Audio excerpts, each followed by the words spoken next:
Hey guys, welcome to another episode of Amber Unfiltered. Today, I wanted to talk to you guys about investing in yourself as an artist or a creative. But before I do that, don't forget to like, comment, and subscribe. Also, if you want to cash at me at Amber Unfiltered Show, that'd be greatly appreciated.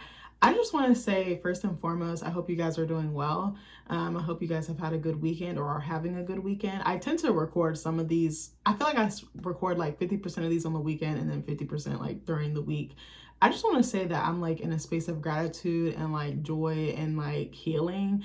And I just feel like a newfound appreciation for life and just like being here because like for real, to get all, not to get all dark or like philosophical, there was a time in my life where I felt like I couldn't even see the future and I couldn't envision myself being on this earth. I know that's really dark, but that's just a true, honest thought. But I feel so happy to be alive. I don't know if y'all know that song. Is it Summer 2020? Hold on, there's a Jhené Aiko song that talks about it. Let me see if I can find the name of it. Yeah, I think it is Summer 2020. Okay. And she's talking about, I think basically the words are like, yeah. Okay, hold on. Let me see. I got the lyrics pulled up right here.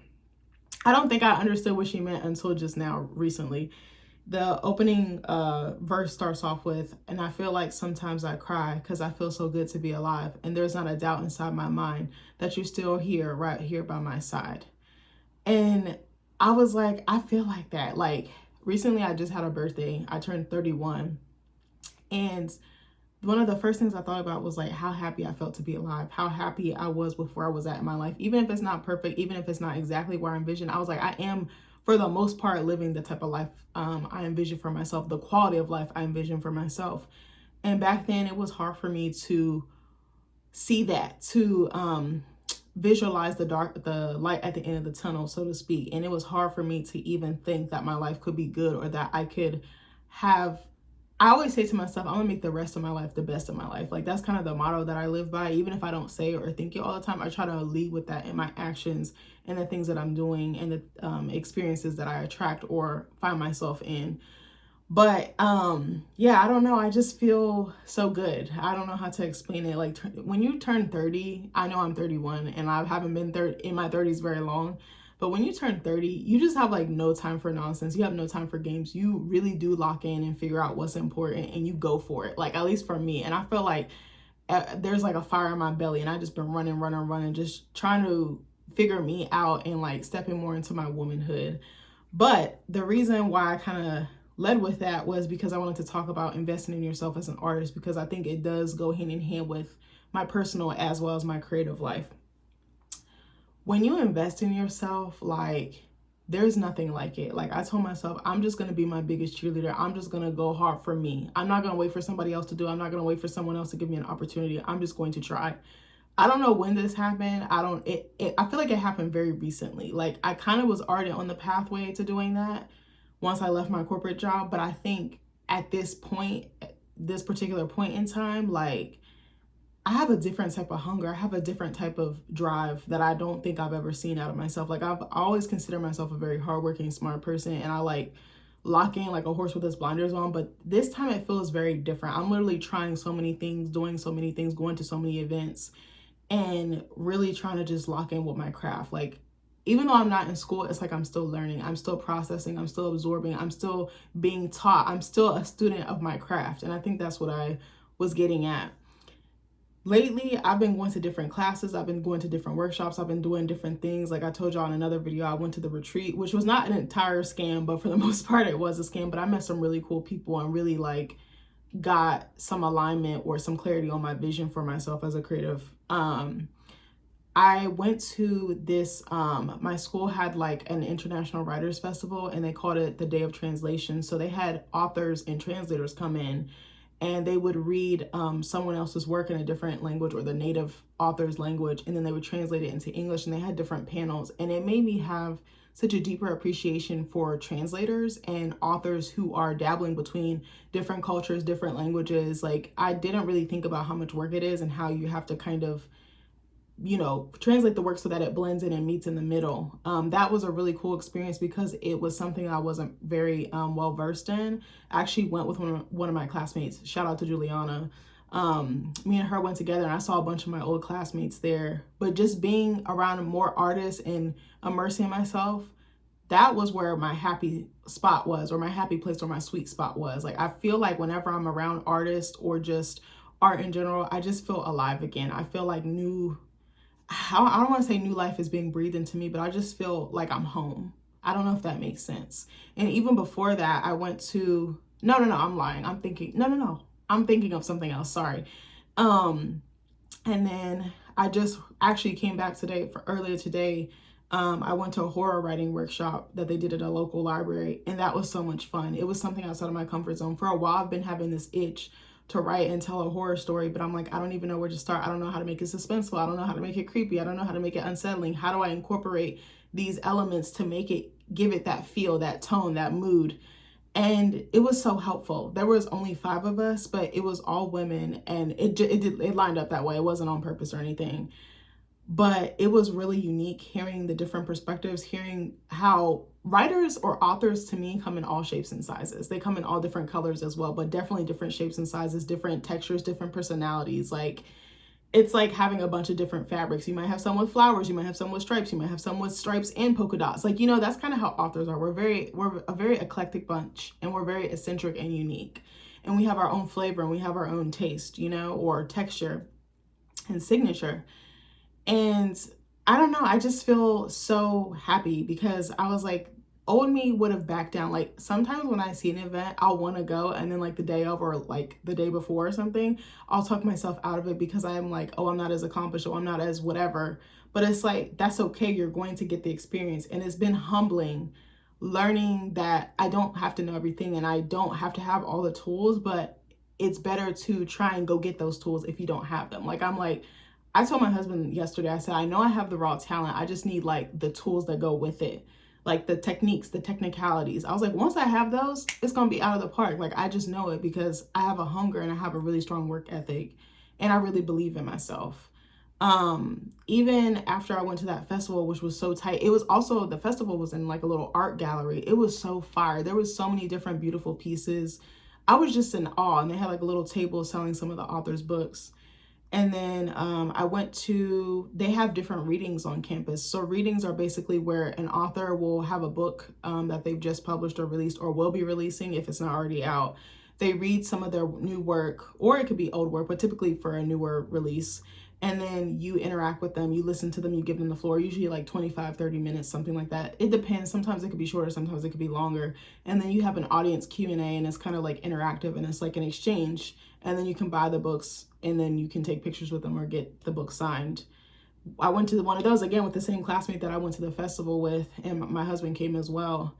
And again, it's like I'm learning by watching other authors and artists, like some do's and don'ts, some takeaways, some things that I would want to incorporate when I do these on my own. It's almost like doing, not an internship, but it's like training. It's like I'm getting my training wheels. I'm getting my 10,000 hours up. I kind of felt, actually, I don't want to say I feel like I have my 10,000 hours. I feel like I'm nowhere near it, but it's like a new level that I'm reaching, and I'm like so happy about it. Like, I'm like always on the move looking for different things. I be finding so many things like on social media and like my email. Like, I stay checking my school email, I stay checking my personal email and social media. And that's how I be finding a lot of my opportunities. I'm just out here making moves. I feel like I have a chessboard, and I'm just moving it accordingly, moving the pieces in alignment with things that feel good to me and feel authentic. And so I don't know where I was going with that, but I just can't tell you, it's given me hope. And I feel like I was like in such a doubtful and like despairing mood for so long, or like a level of like melancholy, like, oh, I'm not this, I'm not published enough, I don't have this, I don't have that, and comparing myself. And like the quote says, comparison is the thief of joy. And it's hard not to compare yourself when these are your peers. These are people who look like you and will typically be operating in the same space as you and creating in different mediums just like yourself. But I had to tell myself, just worry about your lane. Just swim in your lane, swim at your pace. Like, it's all going to work out. And it can be intimidating because you're in rooms with like professors, very tenured people, very well established, well off people. But it's like each artist is different. Our trajectory and our paths are so different that I can't compare myself to anyone else, because what's for me is for me, and what's for them is for them. So I typed into Google investing in yourself as an artist, and I wanted to talk to you guys about this, or maybe just read the points and then go through them and maybe give some advice, or give my thoughts, I should say.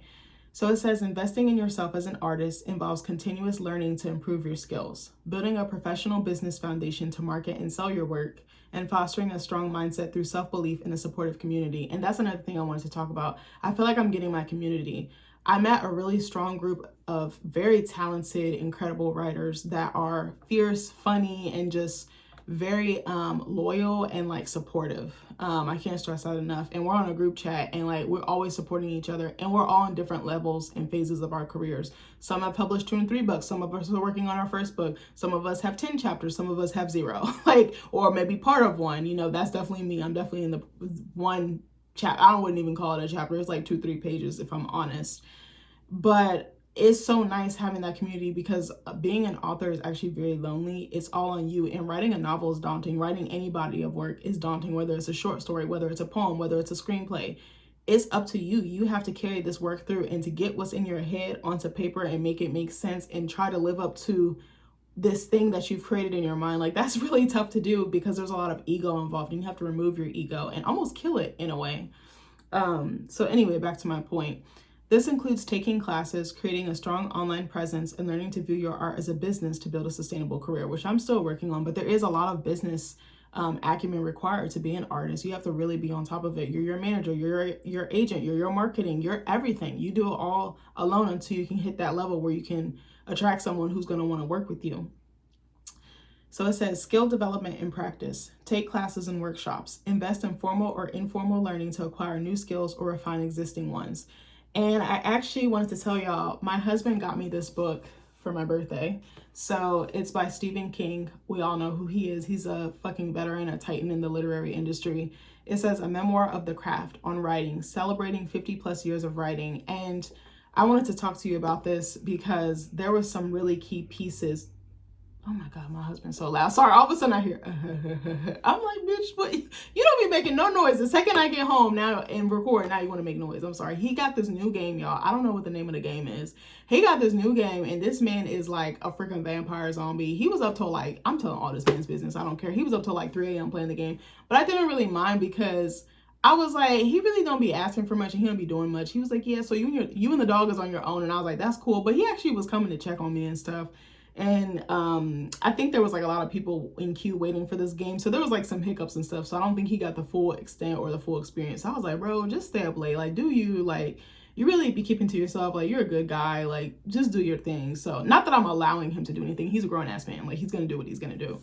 But I wanted to talk to you about the Stephen King book real quick because I found it very, very helpful. Stephen King is a fantastic writer. I've actually never read any of his stuff. But my husband said he got me this book because he was like, he was so cute. He like did all this research to see what the best book was that could help a writer. Cause he knows I want to be a fiction writer. Well, not entirely, but that's the main thing that I like writing is fiction, or the main genre, I should say. And he was like, I just wanted to like, I told him for my birthday, I want gifts that invest in my craft. I was like, whether it's money to do workshops or classes or retreats or anything like that. But it was so sweet that he got me this. He even got me this like really fancy pen. I don't know if you guys know G2 Pilot. They make these like really amazing gel pens that fucking glide like a bitch on ice, okay? And it was like a fountain pen that you have to put like the ink in, like the little ink, I don't even know, like cartridges or whatever that you want to call them. Like, he is so cute. I was like, oh my gosh, but he got me this. And I just wanted to talk about like how beautiful his words were for a second, just because they were so fucking good. I don't have the pages marked. I try to find my fucking post-it notes before I got on here, and bitch, I can't find them. So I was like, okay. I'm trying to figure out which page it was. Oh my God. This has me weak. Hold on. I'm trying to figure out which part it was. Okay, so I'm gonna read this part. He's talking about him and his brother. I just want to, I think the reason why I want to touch on this is because writing is such a powerful tool and words carry so much weight. This part was funny to me. So, okay. So this is page, okay. This is like, he's playing outside with his brother in like a forest or some shit. And he's like, I gotta go shit. And his brother's like, well, fucking hold it. But he's like, I can't. And then his brother's like, well, just go shit in the bushes or whatever.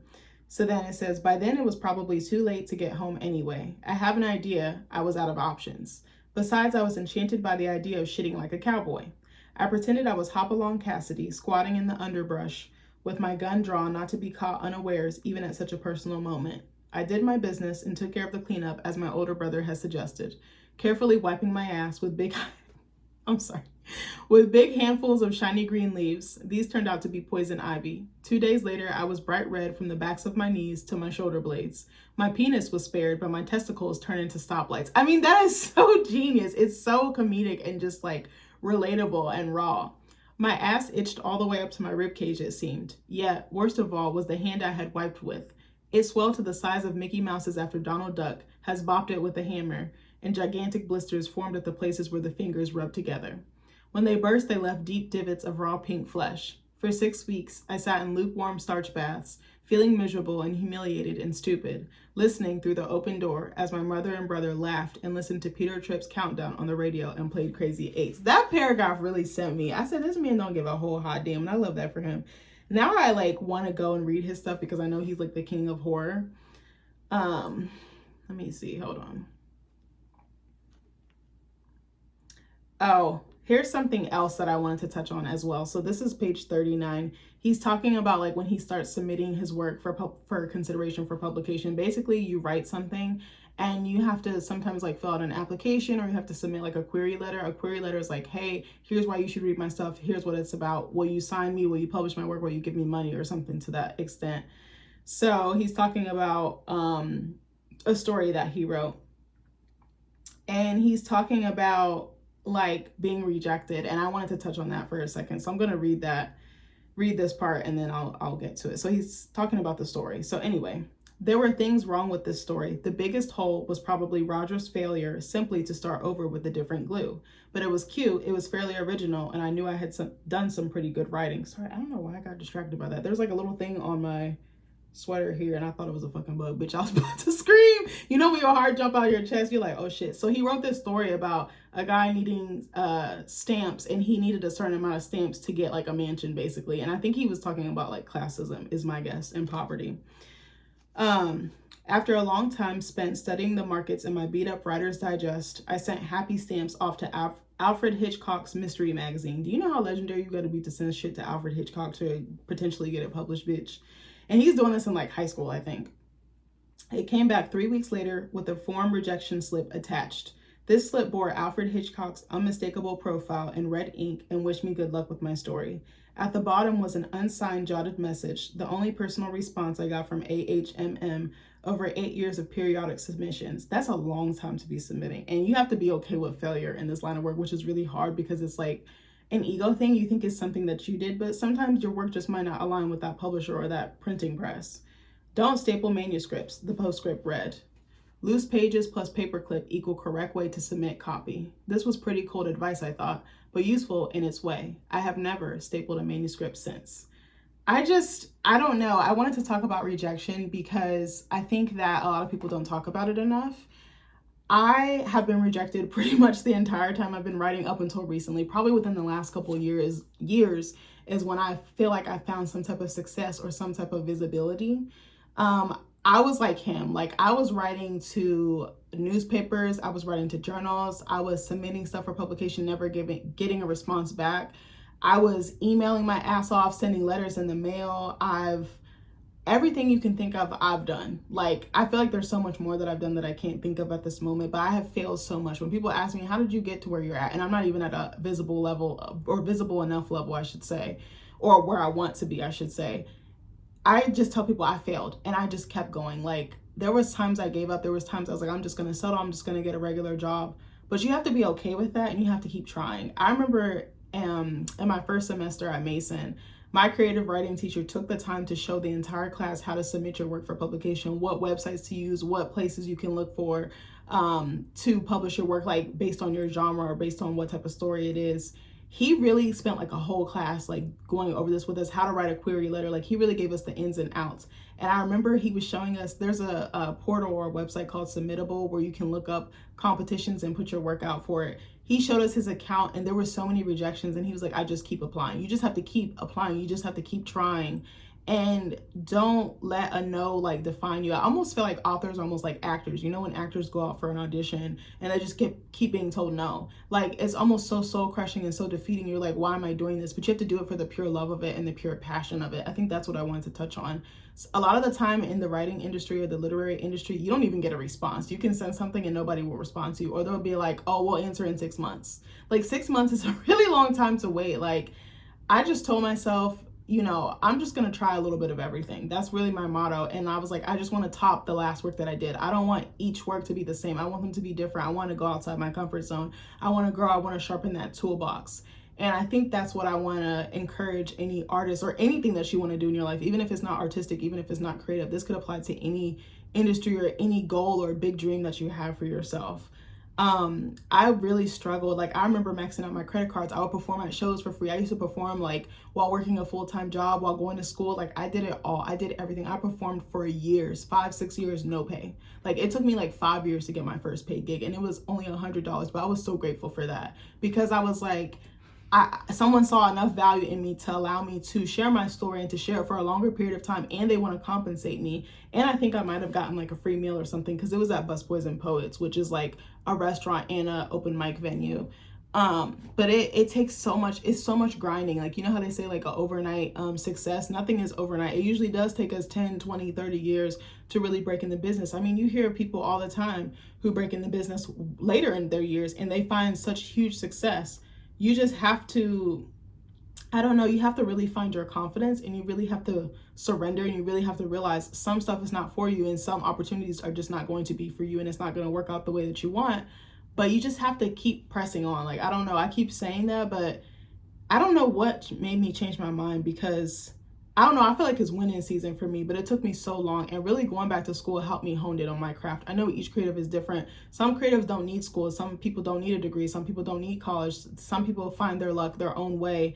But I'm not really in a city or area where, I mean, I'm close by in proximity to a large or major city where the arts are prominent, but where I'm at is more like country, rural, like suburban. But I was like, I'm just gonna have to find my own way. I just feel like, again, like I've said this before in my previous videos, my steps are ordered. And Stephen King, I related to him even though I'm not Stephen King. Like I related to him and just still applying. There was a scene where he talks about he would like collect his rejection slips and like nail them to the wall, and he's like, the nail got so thick with rejection slips, I had to find like a thicker thing to like keep them all intact.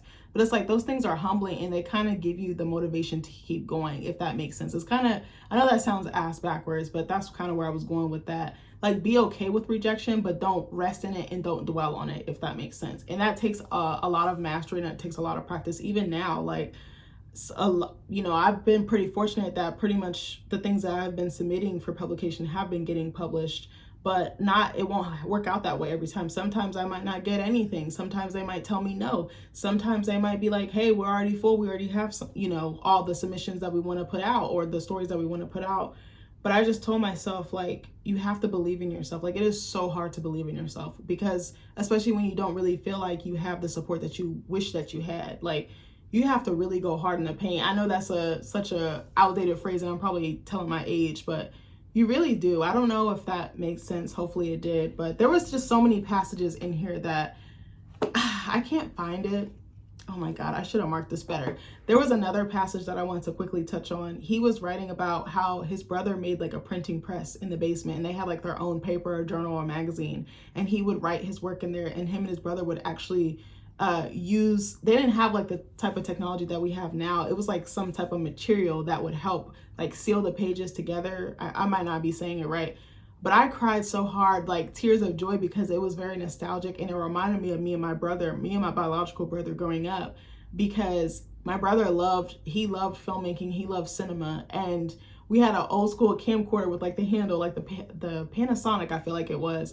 And he would just film everything. He would film me, he would film the dog. I remember he used to shoot like short horror movies in the basement. He would have like Heinz 57 ketchup like on the floor, like on his head, and he would like be shooting it like from the side, like him laying on the floor, being out of breath, running. And I just remember being so inspired by his creativity and his passion. But then he would like put me in the videos too. He would put the dog in there. And I just remember we would just spend hours making up worlds, imagining things, and we were just such creative kids. And I was like, that took me back, and I was just like, that's kind of cool how a pair of siblings can collaborate on such a higher level like that. Like, it was so funny. And I was just like, damn. And I hit my brother up and I was like, I'm reading this fucking book. Do you remember when we had that camcorder? And he was like, I wish we still had the tapes. And I was like, literally, because that would be so funny just to see how we started out very small and then you kind of grow. I feel like artists are like butterflies. We're like in our cocoon, you know, we're a caterpillar. We start out very small, very baby-like, and we build and build and build, and we evolve, and then boom, we bloom. And it's just like so beautiful to witness. But anyways, I went off on a whole tangent. I'm sorry. Hopefully that made sense. So it says, another way to develop and practice is study and research. So it said, learn about the history of art and study the work of other artists to find inspiration and understand your craft better, which I 100% agree. There's definitely masters of each genre, and I'm like so privileged to be able to learn about them. I feel like school is definitely good about that, like an intro to the short story class or intro to poetry, but even local workshops at like your local libraries or other event centers definitely will have something like that. Actually, I wanted to tell you guys, I forgot to tell y'all, I actually applied for a scholarship at a local writer's center, and they had just a standard one. I forgot what the criteria was for that, but then they had a BIPOC one, which is, I want to say, is BIPOC Black, Indigenous, People of Color, or something like that? Let me make sure I say it right. Yeah, so it says Black, Indigenous, and People of Color. So they had one for that. So I applied for that because I was like, I'm a Black writer, baby. Like, sign me up. So it was for that, and you had to fill out an application and basically give an interest statement about why you wanted to, sorry, I got a text, about why you want to take this course. And I actually found this course. It's called The Elements of Fiction, and it breaks down different things like character development, setting, stuff like that. And I actually got it. So the class is, well, I don't want to say free, but the scholarship came in the clutch, and I got that. And I've actually started the class last week while I was on vacation. And it was so helpful. Again, the teacher of this class, or the lecturer of this class, she's very like straight to the point. She doesn't BS you. She's very honest. And she's like, you know, exercise patience. Actually, this is twice now that I've heard this in less than a week.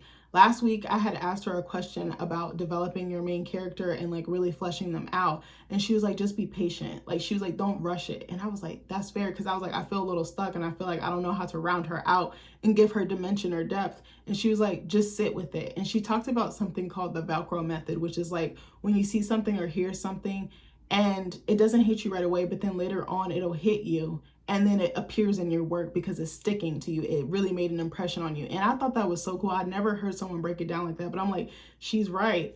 And then today I heard it in the horror writing workshop. She was like, you know, just be patient. She was like, a lot of us, when we write horror, we want to immediately get to the big reveal, the big scare, the big entity or manifestation or whatever. But she's like, you have to be slow. You have to be strategic. You have to like really pace yourself and like give little Easter eggs or tidbits. And I was like, that's why we love horror, because it's unsettling, because you know that there's something there lurking around the corner, some evil entity or force, but you don't know how you're going to arrive at it. And I thought that that was interesting, because a lot of the time I hear the complete opposite. Don't be patient. Actually, no, I don't want to say I hear the opposite, but I've never heard someone say be patient in that way, and to really sit with it and to really take your time, because I feel so bad and I'm like beating myself up.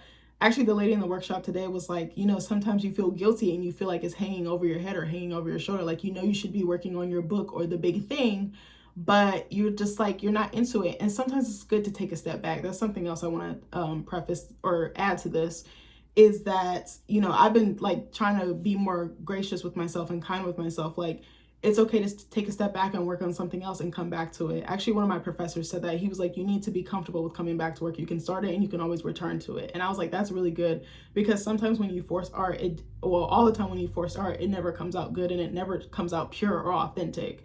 And so, yeah, anyway, so it says, practice consistently, dedicate time to regular practice to improve your talents and work through new ideas.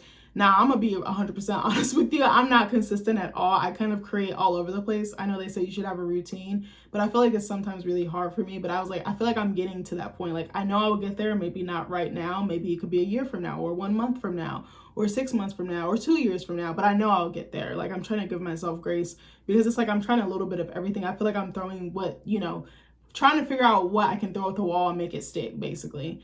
It says keep a journal. Use a journal as a dedicated space for ideas, practice, and reflection. If y'all saw the notes section on my phone right now, you would literally die, because it's so disorganized, but I know where to find stuff and I know how to find it.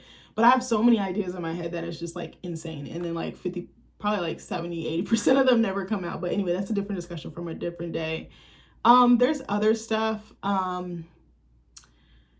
I think I might skip this business and marketing part, but I wanted to talk about the mindset and community part. So it says cultivate self-belief, believe in your own value as an artist, celebrate your successes, and work to overcome self-doubt. And I feel like that's what I've been doing in the last year or two, because I always struggled with it. Like, I was like, I'm going to therapy, I'm learning how to work on my confidence, I'm learning how to like garner some self-esteem and like increase it, but it felt like I just had a roadblock, like a wall was in front of me. And I was like, how come I don't believe in myself more? I was like, this is a struggle for me. Like, I'm just dying because I know that I'm getting in my own way.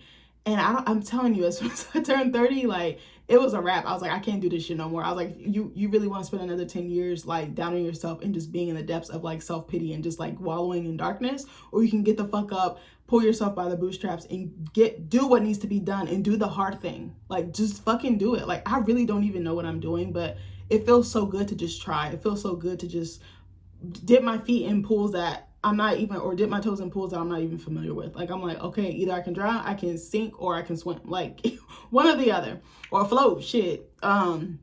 It says network with others, and that was something I struggle with, but I feel like I'm trying to get better at it. It's still a little bit hard for me because I'm like, I feel like I don't have anything to offer, which couldn't be any further from the truth. But I'm like, well, I guess because I feel like I'm not as accomplished, but it's like, it's okay. And sometimes just keeping in contact with people, you never know where that will lead to. So it says build relationships with other artists, gallery owners. I think this is talking about more like painters, but I feel like this could apply to writers or authors as well, and professionals in your field to build a supportive community. Community is so key. I actually want to see if I can join a writers group or maybe two, because I'm like, I feel like alone and I need someone to bounce my ideas off of. I love my family and friends to pieces. They are some of the best people I know, but it is really hard sharing your creative ideas or creativity with non-creative people, because they're just like, oh, it's good. They give you like very generic comments, and it's like, but how can I level up? How can I grow?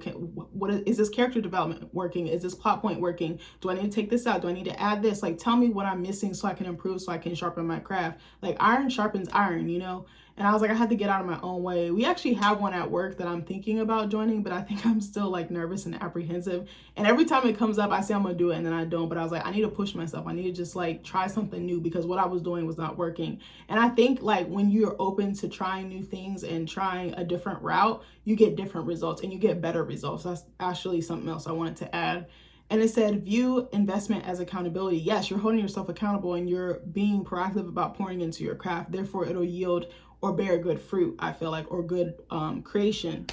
It says putting time and money into your art can increase your commitment and hold you accountable for making progress. I definitely feel like that. I feel like, again, like I'm reaching a new level, I'm reaching a new peak or plateau in my creativity, and I'm just so fortunate and grateful for that. So I wanted to talk about something else as well. I put into Google, why is it important to invest in artists? It says investing in artists is important because it strengthens local economies, fosters vibrant communities, preserves cultural heritage, and drives innovation. Supporting artists goes beyond a simple purchase. It cultivates a creative ecosystem that produces wide-ranging social, economic, and personal benefits. While I agree, I think there's a little bit, I think it's thinking more like artists, like painters and stuff like that. But I definitely think that it's important too, because it helps fulfill the artist. It helps give them fuel to continue creating, because sometimes we can get in our own way, in our own head, and we don't want to, or we feel discouraged from creating. And sometimes it's not necessarily about money. It's sometimes just showing up. It's sometimes giving emotional support. The Writers Retreat group chat that I'm in, we were just talking about this yesterday, because I was like, I really want to buy all of your books, but I was like, bitch, I'm poor. Like, I was so dead ass. And they were like, well, you can just support emotionally, like giving someone the encouragement to go on, or being like, I see your talent, I see you, you know, almost like Jake Sully, I see you, like really seeing value in them and honoring their creativity. That's one of the best things you can do. And being like, hey, when can I support you? Are you having a show? Are you having a book signing? Like those little things, showing up for events when we host them, because a lot of times we're afraid that no one's going to show up. And sometimes people don't show up, and that's terrifying. Actually, the lady who did the horror writing workshop talked about someone who, or I think I don't know if it was her or something. We were talking about someone else that they knew, this writers group knew, and they were like, they did a signing and no one showed up. And I was like, that is so devastating, because you put your heart on the line. And sometimes you can be famous, you can already be well known, and that still happened to you. Like, it's very plausible, like, and it sucks, but that's par for the course. It's just like, it's either going to give you fuel to keep going or you're not going to want to do it at all. But I was like, I'm just going to, again, keep trying whatever, whenever, like the Shakira song said. And when I go to some events like readings and stuff, I get inspired because I'm like, one day that's going to be me. One day I see myself being up here. This is what I would do. This is what I would not do. But I don't know, it just gives me fuel. And I'm like, I see that for myself. I see it all. I see a book tour. I see doing speaking engagements. I see maybe doing interviews and things like that. Like, I really see it all for myself. And I know I'm going to get there. It's just a matter of time. But yeah, I don't know. See, why is it talking about, yeah, it's talking about paintings and stuff like that. But I just wanted to talk about how you really have to invest in yourself, and you really have to just, like I said, go hard in the paint. You really can't wait for someone else to give you it, because you're going to be waiting a long ass time, and that person might not ever show up. Like, I used to be like, oh, I'm going to get an agent. I'm going to do this. I'm going to do that. And it's like, I'll be waiting for years. Like, I might as well just take that leap of faith and just jump and just figure it out as I go. And like, literally, I feel like I've had a parachute. Like, God got me this whole entire time. But yeah, I don't know. I just feel like I'm in a good space with my art, and I have some things in the pipeline that I really don't want to jinx. But a couple of people closest to me kind of know what I'm working on. I have 2 things in the pipeline that I'm really excited about, and I have some things I want to accomplish with these things, and or that I want to put them out for, but I don't want to again jinx it. Also, something else I want to say, don't announce what you're doing until after you've already done it. I know that sounds really morbid, but you don't, like, things can change. And I realized I used to pre-announce stuff and then stuff would go left, not in a bad way, but it just wouldn't turn out the way that I expected. Now when I publish and stuff like that, I don't really tell people I'm going out for publication, or I put this story up where I did that, like, until after I've already done it, because I'm like, okay, it is what it is. Either I'm going to get published or I'm not, but I'm going to continue writing. I'm going to continue creating and pushing myself and going outside my comfort zone to yield the type of results that I want to see for myself and create the type of career I want to see for myself. But yeah, move with intention and move behind the scenes. I kind of feel like I want my work to speak for itself. That's something else I want to say before I get off this video. I really let my work speak for itself. I don't really need to make a fuss, because I know that work, I'm standing up behind it. I'm 100% co-signing it, and I don't really need to broadcast everything. Like, and if I do, it's strategic, it's intentional. I took my time, I really thought about it. And it feels so much more gratifying, because it's like, the work is so, like, I'm telling you, the story that I wrote earlier this year, so many people have connected with it, and I just been shocked at the reception. Like, this is probably one of the best well-received things that I've ever written, and people really fuck with it, and they're like hungry for more. And that just, again, gives me the fuel to keep going. But anyways, I hope this video made sense. I don't know where I was going. I'm kind of all over the place. But shout out to all my creatives, artists, or anybody just who has a big dream that almost seems impossible. Just keep going. I'm rooting for you. I love you guys. Heart face. And I'll see you in the next video. Bye.